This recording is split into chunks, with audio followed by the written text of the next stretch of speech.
अस्सलाम क्लास आज हम करने लगे हैं थॉमस कैलकुलस चैप्टर 13 एक्सरसाइज 13.1 का छठा सवाल जैसे कि हमने पांचवा सवाल किया था उसी सेम प्रोसीजर सेम मतलब के जैसे हमने किया था पांचवा वैसे ही छठा होगा।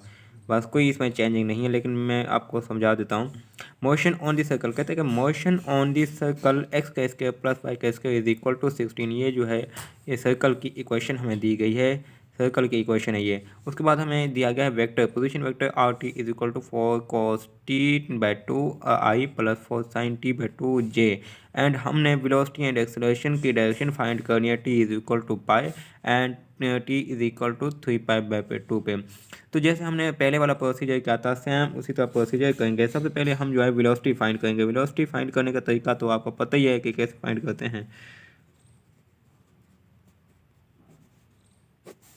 Velocity velocity v is equal to और टी। डेरिवेटिव लेंगे, डेरिवेटिव क्या आएगा 4 आ जाएगा और इसके साथ जो मतलब कि कोस t/2 है। कोस का जो है माइनस साइन होता है, तो यहाँ पे आ जाएगा माइनस साइन t/2। t/2 आ गया। उसके बाद अब t/2 का दोबारा से डेरिवेटिव लेंगे, ठीक है, क्योंकि एंगल का अलग से डेरिवेटिव होता है, तो इसका जो डेरिवेटिव आ जाएगा 1/2 ये आएगा। उसके बाद अगला एक मतलब कि साइन टी है 4 sin t/2, तो इसी का भी हम ऐसे ही डेरिवेटिव लेंगे इसी प्लस 4 एज इट आ गया। साइन का होता है cos t/2 एंड ये 1/2 यहाँ पे ये आई आ गया और ये यहाँ पे ठीक हो गया। हमने ये डेरिवेटिव, अब इसको थोड़ा सा सिंप्लीफाई कर लेते हैं हम। -4 sin, अब ये देखें यहाँ पे 1/2 जो है वो t/2 और ये मल्टीप्लाई 1/2 क्या होगा 2 इससे डिवाइड हो जाएगा, काट देगा इसको, बाकी यहाँ पे 2 आ जाएगा, ठीक है। उसके बाद ऐसे ये हो जाएगा प्लस 4 cos t/2 मल्टीप्लाई 1/2, ये इससे डिवाइड हो जाएगा इससे, बाकी यहाँ पे 2 आ गया। उसके बाद इसको हम लिखेंगे 2 sin t/2 plus 2 cos t/2। ये हमारे पास आ गई वेलोसिटी। वेलोसिटी हमने फाइंड आउट कर लिया। अब हम एक्सेलरेशन इसका फाइंड करते हैं।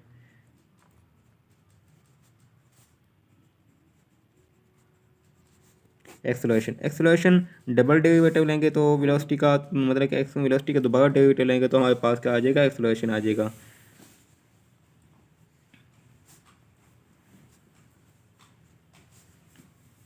अब इसका हम दोबारा से डेरिवेटिव लें तो क्या आएगा -2 एज इट आ जाएगा। साइन का डेरिवेटिव होता है cos -2 cos t/2 एंड 1/2 आ जाएगा, ये आइएगा। उसके बाद अब इसका डेरिवेटिव लें तो यहाँ पे माइनस आ जाएगा, क्योंकि माइनस साइन टी होता है cos का, तो -2 sin t/2 एंड 1/2 जी, ठीक हो गया। उसके बाद यहाँ पे अब ये 2 से डिवाइड हो जाएगा, ये 2 से कट जाएगा, तो सिंप्लीफाई हम करेंगे तो ये आ जाएगा minus cos t/2 I and minus sine t/2 J. अब दोस्तों हमने देखें एक्सेलरेशन भी वेलोसिटी भी हमने फाइंड कर ली, एक्सेलरेशन भी हमने फाइंड कर लिया। अब दो चीज़ें हमने फाइंड कर ली हैं। अब अगली कंडीशन हमें दी गई है कि t is equal to pi पे वेलोसिटी फाइंड करनी है और t इज इक्वल टू 3 पाई/2 पे हमने वेलोसिटी फाइंड करनी है। तो सबसे पहले t is equal to pi पे हम वेलोसिटी फाइंड करते हैं। Velocity at t is equal to पाई/पाई, ठीक है, पाई पे फाइंड करेंगे। सिंपली टी में वेलोसिटी में हम वैल्यू पुट करेंगे, v इज पाई -2 साइन, अब ये टी में जब हम पाई पुट करेंगे तो पाई/2 हो जाएगा, ठीक है, प्लस 2 cos पाई/2, ठीक है। क्या अब साइन 90 जो है वो क्या होता है कि 1 होता है, तो ये -2i आ जाएगा एंड ये 0 हो जाएगा -2i। ठीक है क्या? तो अब अगर ये हमारे पास यानी कि वेलोसिटी की क्या आ गई -2 एंड 0, ये वेलोसिटी की वैल्यू आ गई डायरेक्शन जो है। उसके बाद हम एक्सेलरेशन फाइंड करेंगे, acceleration at t is equal to pi पे, t is equal to pi पे हमें एक्सेलरेशन। तो सिंपली हम एक्सेलरेशन जो फाइंड किया था हमने, ये यहाँ पे जो एक्सेलरेशन फाइंड किया इसमें हम वैल्यू पुट कर देंगे पाई। तो हमने क्या फाइंड किया था, minus cos pi by 2i minus sine pi by 2j। देखें -90 जो है वो तो 0 हो जाएगा, ये वाला ये i -j बच गया। तो एक्सेलरेशन हमारे पास क्या आया पाई पे इज इक्वल टू -j आ गया। यानी एक्सेलरेशन की वैल्यू क्या लिखेंगे हम कि 0 एंड -1। ठीक हो गया। अपने एक्सेलरेशन और वेलोसिटी जो है t is equal to pi पे हमने फाइंड कर ली थी। अब हम वेलोसिटी एंड एक्सेलरेशन कहाँ पे फाइंड करेंगे, वेलोसिटी यहाँ पे t इज इक्वल टू 3π/2 पे velocity at t is equal to 3π/2 पे हम वेलोसिटी एंड एक्सेलरेशन फाइंड करेंगे। तो दोस्तों वेलोसिटी जो है फाइंड करेंगे t इज इक्वल टू 3π/2। तो वेलोसिटी की जो है वो क्या थी, वेलोसिटी का वेक्टर क्या था, velocity is equal to -2 sine t/2 था। तो t की वैल्यू हम जब पुट करेंगे t is equal to 3π/2 divide by 2, क्योंकि t/2 था तो प्लस ये कोस यहाँ पे आ गया एंड ये 2 भी था यहाँ साथ में ना, तो 3π/2 divide by 2 and divide by 2, ये i यहाँ पे था और ये j। ठीक होगा। उसके बाद हम इसको सिंप्लीफाई करेंगे तो -2 साइन ये हो जाएगा 3π/4 हो जाएगा, 3π/4 हो जाएगा। ठीक है, क्योंकि 2 से मल्टीप्लाई हो जाएगा, +2 कोस 3π/4 ये j आ गया, यहाँ पे आई था।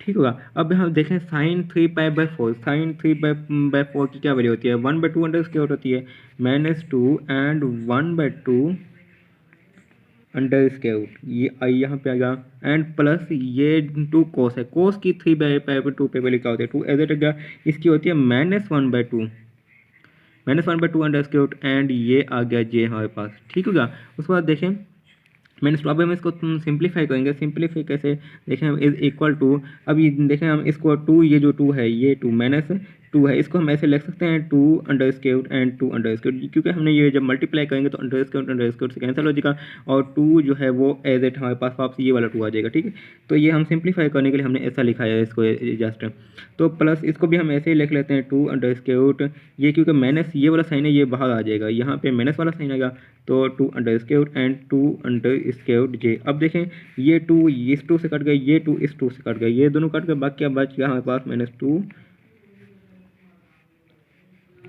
i and -2 j। ठीक होगा। हमारे पास यानी क्या वैल्यू आ गई, -2 एंड -2, यानी दोनों माइनस की वैल्यूज आ गई। अब हम एक्सेलरेशन फाइंड करेंगे, एक्सेलरेशन 3π/2 पे एक्सेलरेशन फाइंड करेंगे। तो एक्सेलरेशन की क्या थी, रिपीट करेंगे एक्सेलरेशन को, is equal to minus cos था, माइनस कोस t/2 था, तो ये 3π/4, जैसे कि हमने पीछे कह चुके हैं कि 3π/4 कैसे अगर 2 से मल्टीप्लाई होगा तो माइनस आ जाएगा। उसके बाद माइनस साइन था, माइनस साइन 3π/4 ये j एंड ये i में था। ठीक हो गया। उसके बाद हम 3 तो माइनस कोस, यहाँ माइनस आ गया, ये वाला माइनस आ गया यहाँ पे, तो 3 कोस 3π/4 क्या होता है, -1/2 under square -1/2 under square and I, ऐसा ही गया। उसके बाद माइनस साइन 3π/2 जो है 1/2 अंडर स्क्वायर होता है, जस्ट 1/2 अंडर स्क्वायर ये जे आएगा। ठीक है, आ गया। उसके बाद हमने ये माइनस माइनस से प्लस हो जाएगा, ये हो गया 1/2 अंडर स्क्वायर एंड ये आई एंड ये जो है वो माइनस आया, तो 1/2 अंडर स्क्वायर जे, यानी हमारे पास वैल्यूज़ क्या आ गई, 1/2 under square and -1/2 under square, ये वाली वैल्यूज़ आ गई। ठीक है, ये एक्सेलरेशन की हमारे पास वैल्यूज। अब हम एक सर्कल बनाते हैं, ग्राफ। ये देखिए मैंने एक सर्कल ड्रॉ किया है, सर्कल ड्रॉ किया। अब हम यहाँ पे t is equal to pi पे वेलोसिटी और एक्सेलरेशन की जो है वो डायरेक्शन फंड देखेंगे क्या होगी, और t इज इक्वल टू 3π/2 पे भी हम देखेंगे कि वेलोसिटी और एक्सेलरेशन की डायरेक्शन क्या होगी। अब देखिए t इज इक्वल टू पाई कहाँ पे होता है, t इज इक्वल टू पाई, पाई 90 होता है, तो 90 कहाँ पे, यहाँ पे 90, ये यहाँ पे जो है ये 90 डिग्री हो गया, यहाँ पे 90 डिग्री, यहाँ पे वेलोसिटी और एक्सेलरेशन की डायरेक्शन देखेंगे हम। ठीक है, तो अब देखें t is equal to pi पे वेलोसिटी एंड एक्सेलरेशन, वेलोसिटी क्या थी, वेलोसिटी का एक्स एक्सेस क्या था, वेलोसिटी का वाई एक्सेस क्या था, वो हम देखते हैं। तो वेलोसिटी का एक्स एक्सेस और वाई एक्सेस क्या था। अच्छा, velocity T is equal to pi पे वेलोसिटी क्या थी, -2 एंड 0 थी वेलोसिटी जो है T is equal to pi पे। तो हम 90 डिग्री पे जब हम यहाँ पे वेलोसिटी की डायरेक्शन फाइंड करेंगे तो एक्स एक्सेस क्या है, एक्स एक्सेस माइनस है, तो ये इस तरफ माइनस होता है। ठीक है, ये इस तरफ माइनस होगा, ठीक है, इस तरफ माइनस होगा, और वाई एक्सेस चूँकि 0 है तो ये बिल्कुल सीधी लाइन होगी, यहाँ पे बिल्कुल सीधी जाएगी वेलोसिटी, बिल्कुल सीधी वेलोसिटी जाएगी। ठीक है, अब हम देखते हैं कि एक्सेलरेशन क्या था, एक्सेलरेशन था ए 0 एंड -1। अब देखें एक्स एक्सेस एक्सेलरेशन का एक्स एक्सेस जो है वो 0 है, वाई एक्सेस क्या है -1 है, यानी नेगेटिव है। नेगेटिव वाई एक्सेस कहाँ पर होता है, नेगेटिव वाई एक्सेस ये नीचे की तरफ आ जाएगा। ठीक है, ये नीचे की तरफ, चूँकि 0 एक्स एक्सेस 0 है तो ये बिल्कुल सीधा नीचे की तरफ आएगा। ठीक हो गया। उसके बाद अब हम देखते हैं t इज इक्वल टू 3π/2 पे वेलोसिटी और एक्सेलरेशन की डायरेक्शन क्या होगी। t इज इक्वल टू 3π/2, 3π/2 यहाँ पे 135 डिग्री बनता है, तो ये यहाँ पे t 3π/2 आ जाएगा। ठीक है, अब यहाँ पे हम देखते हैं कि यहाँ पे क्या मतलब कि डायरेक्शन होगी वेलोसिटी और एक्सेलरेशन का। अब देखें वेलोसिटी हमने क्या फाइंड की थी, वेलोसिटी हमारे पास जो थी वो वेलोसिटी, ये देखें ये वेलोसिटी, यानी दोनों नेगेटिव हैं, एक्स एक्सेस भी नेगेटिव, वाई एक्सेस भी नेगेटिव। तो एक्स एक्सेस नेगेटिव किस साइड पे होगा, इस साइड पे एक्स नेगेटिव होगा, वाई एक्सेस किस साइड पे, इस नीचे की तरफ नेगेटिव होगा, तो ये टेंजेंट बनेगी ऐसे, ऐसे टेंजेंट, क्योंकि दोनों नेगेटिव हैं तो ये ऐसे टेंजेंट बनेगी। ठीक हो गया, वेलोसिटी हमारे पास ये वेलोसिटी आ गई। अब एक्सेलरेशन, एक्सेलरेशन का देखें तो एक्सेलरेशन का एक्स एक्सेस जो है वो पॉजिटिव है, वाई एक्सेस क्या है वो नेगेटिव है। तो X axis positive, X axis positive किस साइड पे, इस साइड पे एक्स एक्सेस पॉजिटिव का, वाई एक्सेस क्या है नेगेटिव है, तो ये इस साइड पे आ जाएगी, टेंजेंट, टेंजेंट बनेगी, ये एक्सेलरेशन होगा। ठीक होगा, ये एक्सेलरेशन। इस तरह से हमने मतलब कि वो ग्राफ प्लॉट कर लिया, हमने ऐसे ग्राफ बनाया, सर्कल बनाया, और उसकी वेलोसिटी और एक्सेलरेशन की हमने डायरेक्शन बताई। ये यहाँ तक क्वेश्चन सॉल्व हो गया।